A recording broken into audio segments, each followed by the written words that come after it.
Assalamualaikum warahmatullahi wabarakatuh. Bismillahirrahmanirrahim. Sebelum memasuki inti dari video ini, mohon izinkan saya untuk memperkenalkan saya terlebih dahulu. Perkenalkan, nama saya Ahmad Nur Atorif Hisan. Saya mahasiswa dari UIN Sultan Taha Saifuddin Jambi, Prodi Tarbiyah dan Keguruan, jurusan Pendidikan Agama Islam. Di dalam video ini saya mendapatkan tugas dari mata kuliah Kapital Seleksi Pendidikan Agama Islam, yang mana itu diisi oleh Bapak dosen Pak Kasbul Anwar, yaitu disuruh menjawab beberapa soal. Jadi langsung saja untuk mempersingkat ataupun mengurangi durasi dari video ini. Ada beberapa pertanyaan yang diberikan oleh Bapak, yaitu yang pertama, ada pertanyaan, apa tanggapan saudara tentang pembelajaran e-learning? Yang kedua, apa saja tantangan yang dihadapi ketika melakukan kuliah e-learning ataupun kuliah online? Yang ketiga, bagaimana pandangan kalian dalam dalam dosen menjelaskan materi dalam pembelajaran? Yang terakhir, apa solusi terhadap tantangan tersebut? Nah, langsung saja saya akan menjawab. Tanggapan saya tentang pembelajaran kuliah e-learning itu adalah ya ada dua faktor sih. Yang pertama faktor yang bagus dan faktor yang negatif. Nah, sebelum kita memberikan sedikit ulasan tentang yang baik dan yang buruk, kita harus mengetahui apa sih pembelajaran e-learning tersebut. Pembelajaran e-learning adalah sistem pendidikan yang dilakukan itu menggunakan media elektronik ataupun media komunikasi yang dilakukan secara online.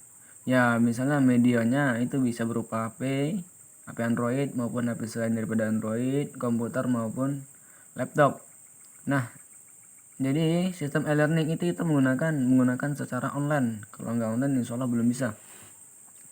Dan untuk tanggapan saya tentang pembelajaran ini tadi dua faktor. Yang pertama faktor yang bagus, karena apa? Di masa-masa yang saat ini yaitu kita sedang mengalami masa yang kurang bagus, yaitu adanya dampak dari COVID-19 ini.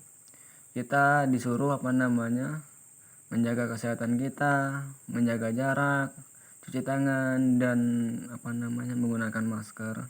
Di situ ketika kita melakukan interaksi sosial secara langsung ke dalam perkuliahan, tentu nantinya kita bukannya malah mengurangi dampak dari COVID-19 ini, malah kita perbanyak virus ini.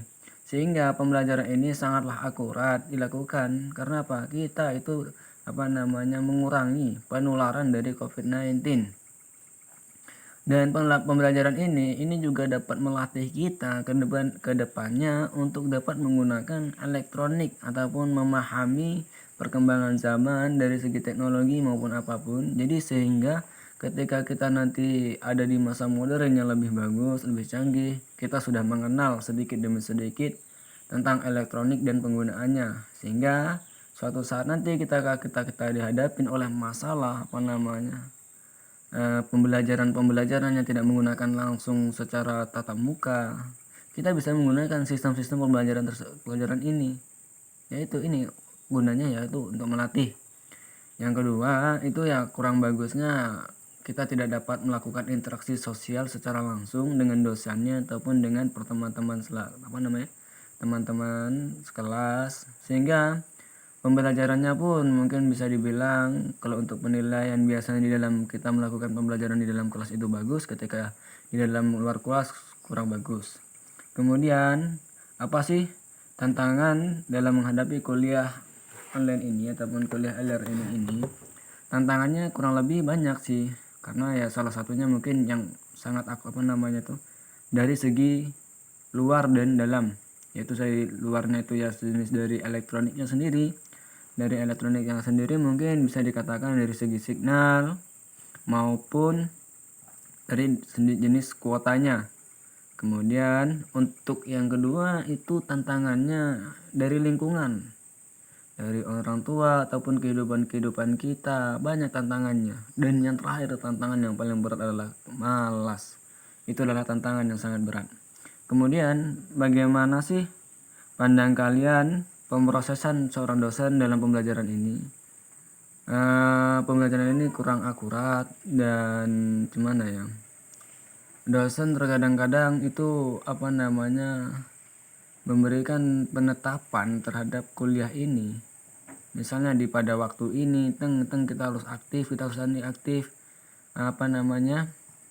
dan kita pada saat itu mungkin ada kesibukan lain sehingga kita tidak dapat melakukan pembelajaran.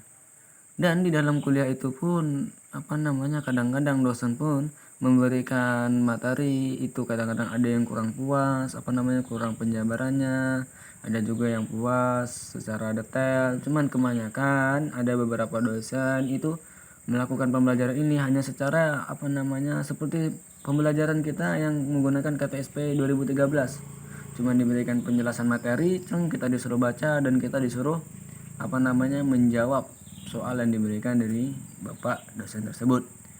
Nah, untuk yang terakhir, penanggapan saya tentang apa solusi terhadap tantangan tersebut ataupun tantangan pada nomor 2 tadi.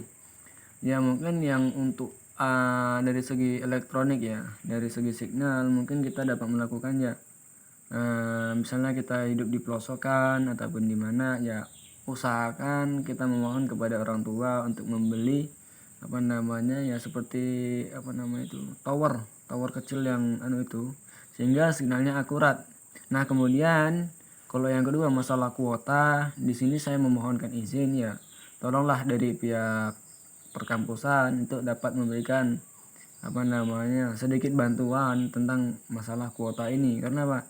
Ketika kita melakukan pembelajaran ini, kuota begitu banyak yang kita keluarkan itu untuk mengatasi ataupun ya mungkin kalau masalah kuota kita bisa juga beli sendiri. Cuman ya lebih bagusnya ketika itu dosen yang memberikannya. Nah, kemudian yang dari lingkungan itu tantangan kita yang harus kita hadapi ya dari pihak kampus juga itu memberikan surat yang sangat akurat, yang sangat benar-benar akurat, sehingga dengan adanya surat itu kita dapat menetralisasikan perkuliahan kita sehingga tidak ada kontribusi dengan kedua orang tua ataupun lingkungan masyarakat yang lainnya. Ketika kita sudah mendapatkan surat tersebut, misalnya nih ketika kita pagi-pagi disuruh orang tua ini, kita dapat memberikan surat bahwa kita pada pagi hari ini kita sedang mengalami pembelajaran online, kuliah online.